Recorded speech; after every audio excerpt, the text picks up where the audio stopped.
बिस्मिल्लाहिर्रहमानिर्रहीम। अस्सलाम वालेकुम नाजरीन, आप यूट्यूब चैनल देख रहे हैं। मैं इमरान खान हूँ।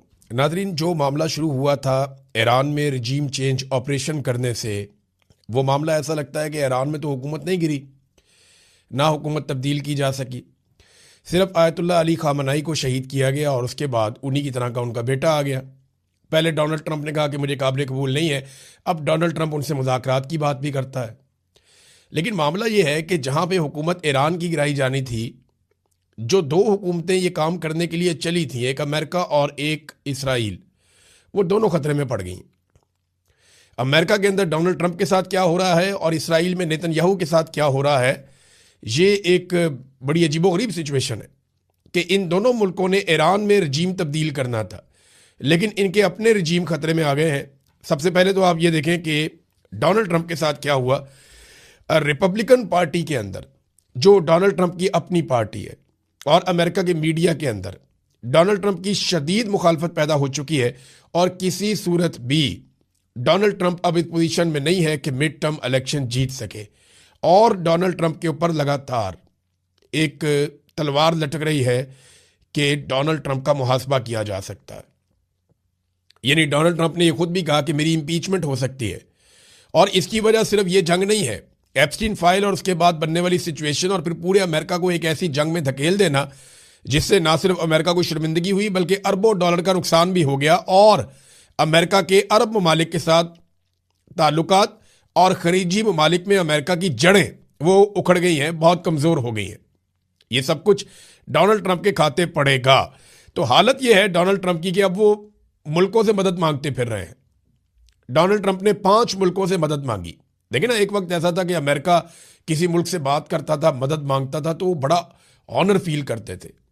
ज़ेलेंस्की का स्टेटमेंट अगर आप देख लें, ये कुछ अर्सा पहले जब डोनाल्ड ट्रंप नया नया अमेरिका का सदर बना, तो यही ज़ेलेंस्की जो है, ये जब वाइट हाउस में आया तो डोनाल्ड ट्रंप ने इसे काफ़ी शर्मिंदा किया था।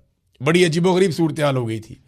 आज वही ज़ेलेंस्की जो है उससे मांगे जा रहे हैं कि हमें ड्रोन दें, हमारी मदद करें, और उसके बदले में उसको भी कुछ चाहिए। अब वो एक बेहतर डील चाहता है। एक दौर था कि अमेरिका ये कह रहा था कि यूक्रेन के जितने भी मिनरल्स हैं उस पर हमारा हक है, हमें वो दिए जाएं, और आज सूरत हाल क्या है। ये तो चले यूक्रेन की बात है, लेकिन अमेरिका ने जिन 5 बड़े ताकतवर मुल्कों से मदद मांगी, उनमें एक चाइना है, एक फ्रांस है, एक बरतानिया है, एक जापान है, और एक जनूबी कोरिया। इनसे मदद मांगी, चाइना ने साफ इनकार कर दिया। फ्रांस ने कहा जी हमने तो अपने हथियार नहीं भेजे। बरतानिया का स्टेटमेंट भी मुबहम सा है, वो इस लड़ाई का हिस्सा बनना नहीं चाहते, वो पहले ही मना कर चुके थे। जापान ने कोई अभी तक जवाब दिया नहीं, और कोरिया ने भी कोई वाज़ेह जवाब नहीं दिया। तो आप अंदाजा करें कि जिन मुल्कों से डोनाल्ड ट्रंप ने नाम ले लेकर मदद मांगी, वो मुल्क भी जवाब नहीं दे रहे, और जो रजीम तब्दील करने चले थे उनका अपना रजीम खतरे में पड़ गया। अब आ जाए नेतन्याहू पे, तो नेतन्याहू गायब है। इसका मामला तूल पकड़ता जा रहा है। पिछले साल आपको याद है जब ईरान ने बमबारी की थी, तो जो बिल्डिंग तबाह हुई थी उस पर खड़े होकर नेतन्याहू ने बताया था कि मैं यहां पे हूं, और एक जेस्चर शो किया था। वो नेतन्याहू अब किधर है, कोई समझ नहीं आ रही। दुनिया भर के अंदर यह सवाल पूछा जा रहा है कि नेतन्याहू मारा गया, नेतन्याहू जख्मी हो गया, किधर गया। लेकिन 2-3 पॉसिबिलिटीज है ना सामने ना आने की। अपनी मौजूदगी का सबूत नेतन्याहू नहीं दे पा रहा, हालांकि देना चाहिए। जो वीडियो नेतन्याहू की आती है उसके ऊपर इल्जाम लगता है कि ये आर्टिफिशियल इंटेलिजेंस की वीडियो है। बहुत मुमकिन है कि नेतन्याहू ठीक भी हो या जख्मी हो और ये आर्टिफिशियल इंटेलिजेंस की वीडियो हो, लेकिन आप कुछ जंग के माहौल में कंफर्म कर नहीं सकते। सामने क्यों नहीं आ रहा? बहुत सारे रीजन हो सकते हैं। हो सकता है नेतन्याहू जख्मी हो, क्योंकि कुछ रिपोर्टर्स ऐसे हैं, खासतौर पर एक रिपोर्टर की वीडियो भी वायरल हुई है जिसने खड़े होकर बताया कि नेतन्याहू का ये घर है, इसके ऊपर मिसाइल से अटैक हुआ, और जिस वक्त अटैक हुआ नेतन्याहू यहां था, यह दावा किया गया। अब या तो नेतन्याहू जख्मी है, या वो मारा गया है, या वो अपनी जान बचाने के लिए हाई सिक्योरिटी के अंदर है, जहां से वो अपनी वीडियो भी जारी नहीं करना चाह रहा फिलहाल, और नेतन्याहू शायद किसी पे भरोसा नहीं कर रहा। जबकि ईरानी पासदाराने इनकलाब, जो ईरानी फोर्सेज हैं, उन्होंने ऐलान किया है कि हम नेतन्याहू को ढूंढ कर निशाना बनाएंगे, हम नहीं छोड़ेंगे। क्योंकि ईरानी क़यादत को कत्ल किया इसराइल ने और अमेरिका ने मिलकर, तो वो कहते हैं नेतन्याहू को हम नहीं छोड़ेंगे। एक और बड़ा इंपॉर्टेंट स्टेटमेंट है जो ईरान की जानिब से आया। वो स्टेटमेंट मैं आपको इसके बाद बताता हूं। लेकिन अमेरिका के अंदर डोनाल्ड ट्रंप के लिए चैलेंजेस इतने बढ़ गए हैं कि उन्होंने लोगों को धमकाना शुरू कर दिया है। खास तौर पे अमेरिकी मीडिया को निशाना बनाया जा रहा है और यह कहा जा रहा है कि जो आपके लाइसेंस हैं वो मनसूख कर दिए जाएंगे मीडिया के, अगर आपकी रिपोर्टिंग पे हुकूमत को एतराज़ होगा। हुकूमत को एतराज़ ये है कि वो उनको लगता है कि सही रिपोर्टिंग नहीं हो रही, फैक्ट्स सही तरह बयान नहीं किए जा रहे, बल्कि ईरान की गुड्डी चढ़ाई जा रही है और डोनाल्ड ट्रंप को और अमेरिका को इससे नुकसान हो रहा है। इसी तरह पाकिस्तान के अंदर भी पाकिस्तान की मिलिट्री एस्टेब्लिशमेंट पाकिस्तान की मीडिया को दबाती है, हर वक्त दबाती है। कभी हुब्बुल वतनी के नाम के ऊपर, कभी गद्दारियों के सर्टिफिकेट बांट के, कभी मुकदमात करके, कभी करप्शन के नाम पे, कभी लाइसेंस के नाम पे, कभी किसी और मामले में ब्लैकमेल करके। तो मीडिया को पाकिस्तान की मिलिट्री एस्टेब्लिशमेंट दबाती है। ऐसे ही वहां पे अमेरिका में ये सिलसिला अब शुरू हुआ। अमेरिकन मीडिया, जिसे एक आज़ाद मीडिया कहा जाता है, देखते हैं वो इसके ऊपर कैसा रद्द-ए-अमल देता है। क्या वो डर जाते हैं, पीछे हट जाते हैं, या वो ज़्यादा और तेज रिपोर्टिंग कर देते हैं और रद्द-ए-अमल देते हैं कि जनाब ये लो, ये फैक्ट हैं, हम आपके सामने रख देते हैं।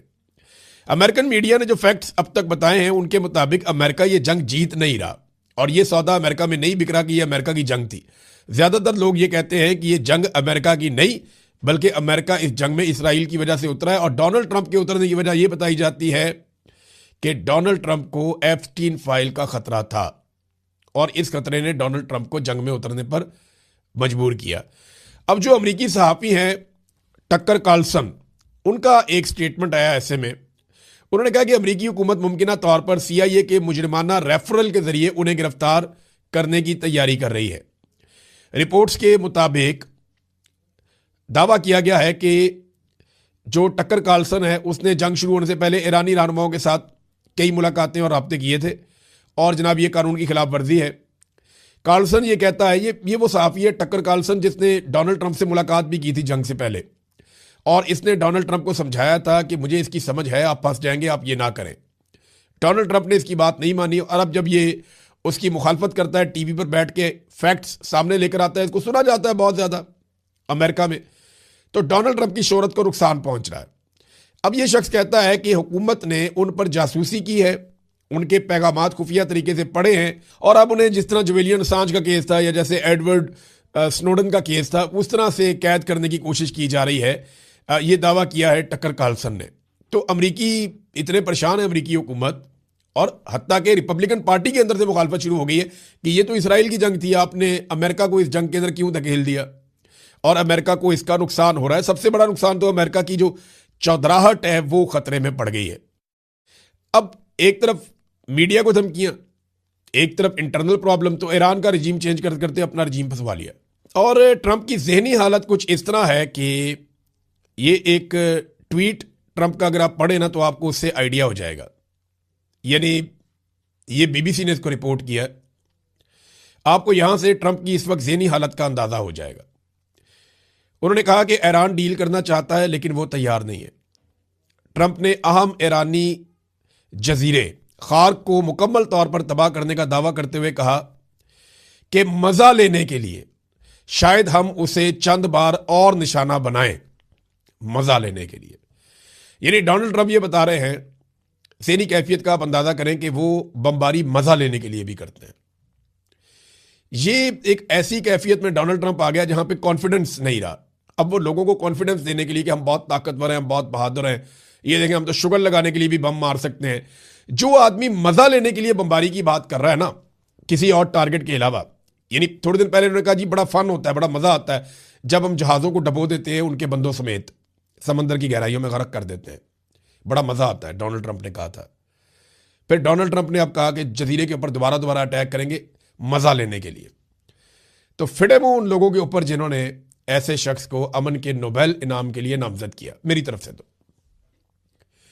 फील्ड मार्शल आसिम मुनीर और शहबाज शरीफ शाबाश के मुस्तहिक हैं कि उन्होंने एक ऐसे शख्स को अमन के नोबेल इनाम के लिए नामजद किया और उसे खड़े होकर बार बार सलूट मारे, उसकी तारीफें की, उसके जूते पॉलिश किए, जो शख्स ये कहता है कि वो मजा लेने के लिए बमबारी करता है। पाकिस्तान की मिलिट्री एस्टेब्लिशमेंट खास तौर पे आसिम मुनीर के अहकामात की रोशनी में मुलाकात नहीं करवाई जाएगी। यानी जब आदमी मुश्किल में होता है या प्रॉब्लम में होता है तो वो कितना फ्लेक्सिबल हो जाता है, लेकिन जैसे ही उसे ताकत मिलती है और जैसे ही उसके बाद इख्तियार आता है तो एकदम वो शख्स जो है, नॉर्मली लोगों का ये रवैया होता है कि वो शख्स साथ ही फिरौन बन जाता है। साथ ही वो शख्स जो है वो जालिम बन जाता है। फिर ना सिर्फ वो खुद धमकियां लगाता है, वो अपने टाउटों से भी धमकियां लगवाता है। अभी हाल ही में टाउटों ने धमकियां लगाने का नया सिलसिला शुरू किया है। कोई कुछ कह रहा है, कोई कुछ कह रहा है, ये हो जाएगा, वो हो जाएगा। खवातीन को सड़कों के ऊपर घसीटा गया, बुजुर्ग खवातीन के ऊपर तशद्दुद किया गया, बेशुमार घरों की चादर और चार दीवारी का तकद्दुस पामाल किया गया, खवातीन और बच्चों को अगवा किया गया। सिर्फ आईनी तरामीम के लिए जबरी गुमशुदगियां पाकिस्तान में बढ़ा दी गई, बेशुमार की गई। पार्लियामान पर हमला किया गया, अदलिया और मीडिया को यरगमाल बना लिया गया। और आज एक टिक्कर भी मीडिया अपनी मर्जी से अपने टीवी चैनल पे नहीं चला सकता, अखबारात अपनी मर्जी से खबर नहीं लिख सकते। बार बार इंसानों का कत्लेआम किया गया, साबिक वजीर आजम को और उनकी अहलिया को कैद तन्हाई में डाल दिया गया, सैकड़ों मुकदमात उन पर बना दिए गए। बहुत सारे शहरियों को गिरफ्तार करने के बाद नंगा किया गया और नंगा करके उन पर तशद्दुद किया गया। क्या लोगों को जिंदा दरगोर करना है? वो भी करके देख ले, पाकिस्तानी अब डरेंगे नहीं, ना पाकिस्तानी डरने वाले हैं।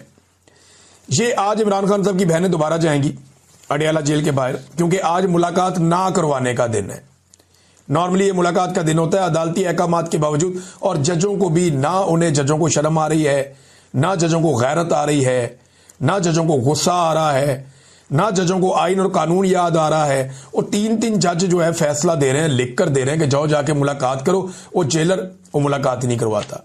वैसे जेलर की तो कोई औकात नहीं है, ये तो वैसे ही इंजीनियर साहब ने जेलर की गेम उठा दी है। औकात तो उस फौजी की है जिसको ऊपर से अहकामात मिलते हैं और वो नहीं मिलने देता। फौजी कर्नल इमरान खान साहब बताते हैं ना कि वो मुलाकात नहीं करने दे रहा। तो अडियाला जेल के बाहर आज फिर धरना होगा, और ये सिर्फ वहां पे नहीं होगा। हलीमा खान ने 10,000 लोगों को बुलवाया, उन्होंने कहा जी 10,000 लोग हमारे साथ आए, उन्होंने आवाज दी है। ये उस इमरान खान की बहनों ने आवाज दी है जो इस कौम के लिए जेल काट रहा है, और ये सारे ही जानते हैं कि वो कौम के लिए जेल काट रहा है। इमरान खान के लिए कौन सा मुश्किल था? वो दुनिया के जिस मुल्क में चाहता, जैसी चाहता जिंदगी गुजारता, उसकी एक झलक के लिए पाकिस्तानी तरसते रहते। पूरी दुनिया में उसका बहुत बड़ा फैन क्लब है। वो सिर्फ क्रिकेट में कमेंट्रीज करता तो दुनिया की सबसे बड़ी सेलिब्रिटी बन के रहता, लेकिन उसने मुश्किल रास्ता चुना। वो अपने लोगों के लिए जेल में चला गया, और जेल में जाने के बाद वो तकालीफ बर्दाश्त कर रहा है। आज वो शख्स जो कौम के लिए मार खा रहा है, उसकी बहनों ने कौम को आवाज दी है कि 10,000 बंदे आओ। ये तो उन्होंने मिसाल के तौर पे कहा, लेकिन उन्होंने कहा बड़ी तादाद में बंदे। अब देखना यह है कि आज के दिन में इतनी बड़ी तादाद में बंदे वो पहुंचते हैं, नहीं पहुंचते, क्या होता है। लेकिन अहकामात तो जारी किए गए हैं पार्टी की जानिब से भी कि लब्बैक कहा जाए। अब सिर्फ पाकिस्तान में नहीं, दुनिया भर के अंदर ये एहतजाज हो रहे हैं। धरना देकर बैठेंगे और इमरान खान साहब की बहनों के साथ, इमरान खान के साथ इजहार यकजहती करेंगे। पीटीआई में कम से कम यह है कि लोग सवाल पूछते हैं, इसको क्यों लगाया, उसको क्यों लगाया। पीटीआई के लोग उस्मान बुज़दार पे तनकीद करते रहे और खुलकर करते रहे और बहुत देर तक करते रहे, और इमरान खान साहब को बड़ी मुखालफत का सामना करना पड़ा उस्मान बुज़दार वाले फैसले पे, गंडापुर वाले फैसले पे। हालांकि गंडापुर का फैसला बहुत अच्छा था, लेकिन गंडापुर साहब कॉम्प्रोमाइज हो गए, या उन्होंने एक नया तरीका सोच लिया कि मैं ये वाले तरीके से करूंगा, चीजें तो ठीक हो जाएगी। इमरान खान साहब के बजाय उन्होंने सोचा कि वो ज्यादा बेहतर सोच सकते हैं, ज्यादा अच्छे आइडियाज हैं उनके पास। वो इमरान खान को समझना शुरू हो गए थे कि शायद इमरान खान की सोच में कोई कमी है और मैं इमरान खान को खुद बाहर निकालूंगा। तो वो हो नहीं पाया, उनसे हो नहीं पाया। उसके बाद लोगों ने जो उनके साथ किया वो सबने देखा। और इसके बाद नादरीन मैं आपको एक चीज और बताता हूं। लेकिन इमरान खान को इन्होंने मार मार के वो बना दिया जो कोई भी लीडर आज तक नहीं बन सका। लम्स के एक तारीखदान है उस्मान काजमी साहब, वो ये लिखते हैं कि पाकिस्तान में जो मॉरल सॉवरन थे ना पहले, वो पाकिस्तान के इदारे थे। यानी ये इदारों फैसला करते थे कौन मुहिब वतन है, कौन गद्दार है, कौन क्या। यानी वो इदारों का एक क्राइटेरिया था कि जनाब इनका क्राइटेरिया सेट। अब वो नहीं है, अब इमरान खान है मॉरल सॉवरन पाकिस्तान का, अब इमरान खान है। नेशनलिज्म पहले इदारों के साथ जोड़ी जाती थी कि अगर आप कौम परस्त हैं, मुहिब वतन है, तो आप इदारों के साथ हैं, तो फिर आप हैं, वरना नहीं है। अब ऐसा नहीं है, अब इमरान खान के साथ जुड़ती है। अब बंदूक भी है इदारों के पास, ताकत भी है, बजट भी है, तादाद भी है, इख्तियार भी है, हुकूमत भी है, लेकिन फिर भी वो नेशनलिज्म उनके साथ नहीं जुड़ती, वो इमरान खान के साथ जुड़ती है।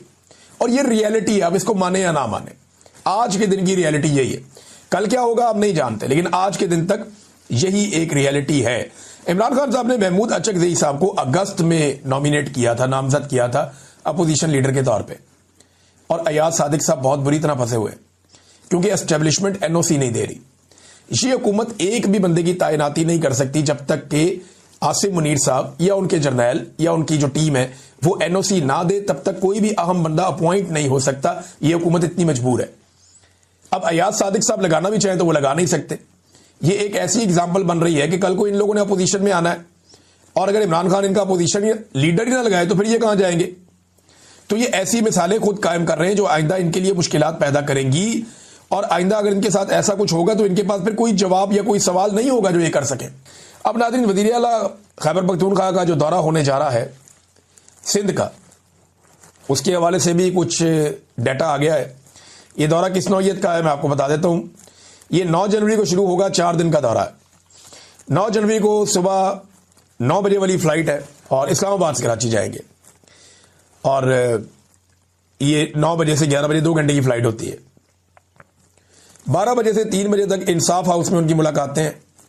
3:15 बजे जो है वो, उसके बाद FPCCI से मुलाकात, फिर 4:30 बजे मीट दी प्रेस, कराची प्रेस क्लब जाएंगे। प्रेस के जितने भी सहाफ़ी हैं उनसे वो मुलाकातें करेंगे। उम्मीद करता हूं कि जो लाहौर में अजीबोगरीब किस्म के लोगों को सहाफ़ियों के भेस में भेजकर बदतमीजी करवाई गई, कराची के जो जर्नलिस्ट हैं वो बड़े सीनियर, बड़े अच्छे जर्नलिस्ट हैं, वो इस बात का ख्याल रखेंगे। दूसरा, 5:45 बजे एक और इवेंट है जिला साउथ स्ट्रीट मूवमेंट का। फिर 7:30 बजे जिला कोरंगी में जाएंगे, वहां पे स्ट्रीट मूवमेंट है। फिर कैदियों से मुलाकात करेंगे रात को, और फिर जिला मलीर के अंदर स्ट्रीट मूवमेंट है। अगले दिन ये काफिला हैदराबाद की तरफ जाएगा, और कराची से हैदराबाद तक के लिए एक रैली निकलेगी सुबह 9:30 बजे, और इसमें मुख्तलिफ लोग इस्तकबाल करेंगे। फिर कोटरी के अंदर एक स्ट्रीट मूवमेंट है। हैदराबाद हाई कोर्ट बार से खिताब है। हैदराबाद प्रेस क्लब के अंदर जाके सहाफ़ियों से खिताब है। फिर स्टेक होल्डर्स राउंड टेबल है। फिर पार्टी इजलास है इंसाफ हाउस हैदराबाद के अंदर। फिर ISF कन्वेंशन है। फिर हैदराबाद